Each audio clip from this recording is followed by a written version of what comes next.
സംസ്ഥാന പദവി നൽകണം എന്നാവശ്യപ്പെട്ട് ലഡാക്കിലുണ്ടായ പ്രതിഷേധത്തിന് പിന്നിൽ ഗൂഢാലോചനയെന്ന് ലഫ്റ്റനന്റ് ഗവർണർ. ലഡാക്കിലുണ്ടായ പ്രതിഷേധത്തെ നേപ്പാളിലും ബംഗ്ലാദേശിലുണ്ടായ പ്രതിഷേധങ്ങളുമായി ചിലർ താരതമ്യപ്പെടുത്തി. ഇത് ഗൂഢാലോചന തെളിയിക്കുന്നതാണെന്നും ഗവർണർ കവീന്ദർ ഗുപ്ത പറഞ്ഞു. പ്രക്ഷോഭത്തിൽ 4 പേർ മരിച്ചു. അജീഷ് ജയകുമാർ വിശദാംശങ്ങളുമായി ഡൽഹിയിൽ നിന്ന് ചേരുന്നു. അജീഷ്, ഗുഡ് മോർണിംഗ്, പറയൂ.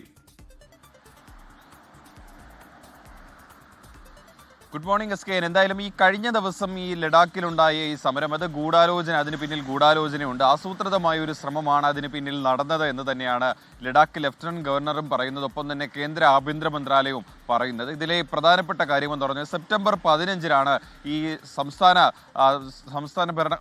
സംസ്ഥാനം എന്ന് പറയുന്ന സ്റ്റേറ്റ്ഹുഡ് നൽകണമെന്ന് ആവശ്യപ്പെട്ടുകൊണ്ട് അവിടെ സമരം തുടങ്ങുന്നത്. നിരാഹാര സമരമായിരുന്നു. സോനം വാങ്ചുക്കിന്റെ നേതൃത്വത്തിലായിരുന്നു ഈ സമരം തുടങ്ങിയത്. പക്ഷേ അന്ന് ഈ സമരം തുടങ്ങിയ സമയത്ത് അണിനിരുന്നത് കൂടുതൽ യുവാക്കളായിരുന്നെങ്കിൽ പോലും സമാധാനപരമായിരുന്നു. അതിനുശേഷം ഈ ലഡാക്ക് അപ്പെക്സ് ബോഡിയുമായിട്ട് കേന്ദ്ര ആഭ്യന്തര മന്ത്രാലയം ചർച്ച നടത്തുന്നുണ്ടായിരുന്നു. അതിൽ നിന്ന് ഈ രാഷ്ട്രീയത്തിൽ ഉള്ള ആളുകൾ, അതിൽ കോൺഗ്രസിന്റെ അടക്കം രാഷ്ട്രീയ പാർട്ടിയിൽ ഉണ്ടായിരുന്ന ആളുകൾ ഈ ലഡാക്ക് അപ്പെക്സ് ബോഡിയിൽ ഉണ്ടായിരുന്നു. അവരെയൊക്കെ മാറ്റി നിർത്തിക്കൊണ്ടായിരുന്നു അന്ന് ഈ ചർച്ചകളൊക്കെ നടന്നത്. കാരണം ഏതെങ്കിലും തരത്തിൽ രാഷ്ട്രീയമായിട്ടുള്ളൊരു ഇടപെടൽ അതിലുണ്ട്, അല്ലെങ്കിൽ രാഷ്ട്രീയമായ ഒരു നിറം ഈ ലഡാക്ക് അപ്പെക്സ് ബോഡിക്ക് ഉണ്ടെന്ന് വരാതിരിക്കാൻ വേണ്ടിയിട്ടായിരുന്നു അങ്ങനെ ഒരു നീക്കം നടത്തിയത്. പിന്നീട് ഈ ചർച്ചകൾ നടക്കുമ്പോഴാണ് ഈ ഒരു ഭാഗത്ത് സമരം തുടരുകയും പെട്ടെന്ന് ഇങ്ങനെ അക്രമാസക്തമാവുകയും ചെയ്തു. ഇന്നലെ മാത്രം 80-ലധികം പേർക്ക് പരിക്കേറ്റു. അതിൽ 4 പേർ മരിക്കുകയും ചെയ്തു. 30 CRPF ജവാന്മാർക്കാണ് ഈ ആൾക്കൂട്ടത്തിന്റെ ആക്രമണത്തിൽ പരിക്കേറ്റത്.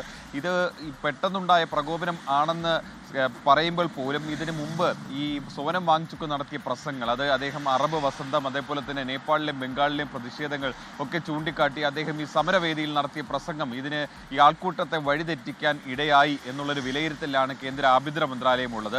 സോനം വാങ്ചുക്കിനെതിരെ ഇതുവരെയും കേസൊന്നും എടുത്തിട്ടില്ല. പക്ഷേ ഇന്നലെ ഈ ആൾക്കൂട്ടം അക്രമാസക്തമായപ്പോൾ ഇയാൾ പെട്ടെന്ന് നിരാഹാര സമരം അവസാനിപ്പിച്ച് സ്വന്തം ഗ്രാമത്തിലേക്ക് പോയി എന്നാണ് ഈ കേന്ദ്ര ആഭ്യന്തര മന്ത്രാലയം ഇന്നലെ ഇറക്കിയ പ്രസ്താവനയിൽ ആരോപിക്കുന്നത്. എന്തായാലും ഇന്നലെ വൈകിട്ട് 4 മണിയോടെ തന്നെ ഇവിടെ ഈ അക്രമ സംഭവങ്ങളൊക്കെ ഒന്ന് അടിച്ച് ഉടയ്ക്കാനായി. കാരണം പോലീസും അതേപോലെ തന്നെ CRPFും മൊത്തത്തിലുള്ള നിയന്ത്രണം ഏറ്റെടുത്തിരിക്കുകയാണ്. അവിടെ കർഫ്യൂ പ്രഖ്യാപിച്ചിട്ടുണ്ട്. അതിപ്പോഴും തുടരുകയാണ്. എന്തായാലും ഇനി എന്തെങ്കിലും തരത്തിൽ പ്രശ്നങ്ങൾ ഉണ്ടാവുകയാണെങ്കിൽ ഈ സോനം വാങ്ചുക്കിന്റെ കാര്യത്തിൽ ബുദ്ധിമുട്ടുണ്ടാകും. കാരണം അദ്ദേഹത്തിന് എതിരെയാണ് ഇപ്പോൾ കേന്ദ്ര ആഭ്യന്തര മന്ത്രാലയം ഒപ്പം തന്നെ ലഡാക്ക് ലഫ്റ്റനന്റ് ഗവർണറും തിരിഞ്ഞിരിക്കുന്നത്. അദ്ദേഹത്തിന്റെ പ്രസംഗങ്ങളാണ് ഈ അക്രമം പെട്ടെന്ന് ഇങ്ങനെ വഷളാവാൻ കാരണം എന്നുള്ള ഒരു വിലയിരുത്തലാണ് എത്തിയിട്ടുള്ളത്.